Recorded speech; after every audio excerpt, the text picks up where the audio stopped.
इस वीडियो में दिल्ली सल्तनत के चौथे वंश सैयद वंश 1414 से 1451 के बारे में जानेंगे, जो कि बहुत ही इम्पोर्टेंट है परीक्षाओं के लिए।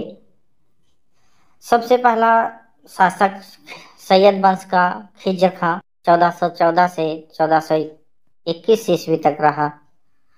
इसके बाद मुबारक शाह 1421 से 1434 तक, और उसके बाद मोहम्मद शाह 1434 से 1445 तक, और उसके बाद आखिरी आलम शाह 1445 से 1451 ईस्वी तक रहा।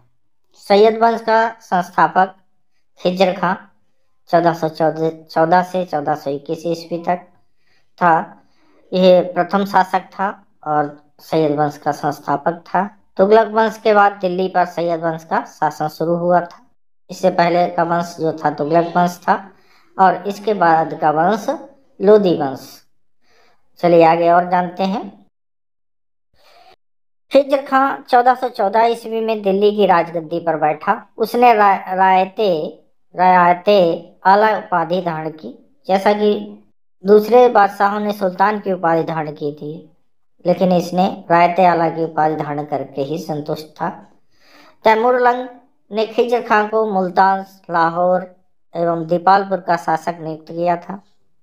खिज्र खां अपने को तैमूरलंग के चतुर्थ पुत्र एवं उत्तराधिकारी शाहरुख का प्रतिनिधि बताता था और उसे नियमित रूप से वार्षिक कर भेजा करता था।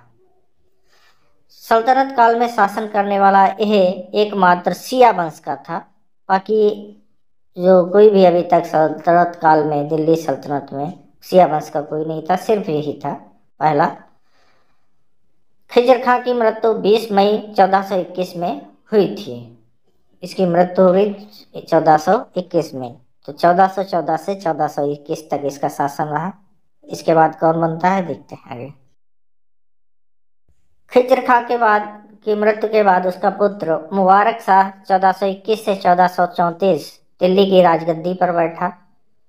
मुबारक शाह के समय में पहली बार दिल्ली सल्तनत में दो महत्वपूर्ण हिंदू अमीरों का उल्लेख मिलता है। अभी तक कोई हिंदू अमीरों का उल्लेख नहीं था सल्तनत काल में।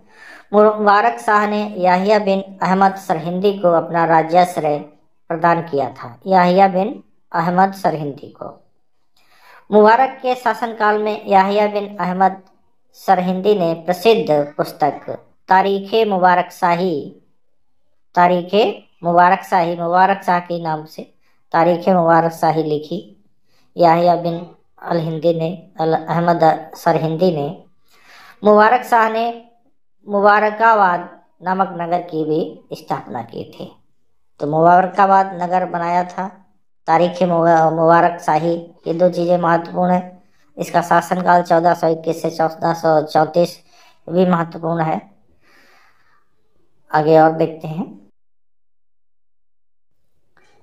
मुबारक शाह की मृत्यु के बाद उसके वजीर सरवर उल मुल्क के षड्यंत्र द्वारा 19 फरवरी 1434 ईस्वी को हुई थी। उसका वजीर था, उसी ने षड्यंत्र रचा और उसकी मरवा दिया। मुबारक शाह के बाद उसका भतीजा मोहम्मद बिन फरीद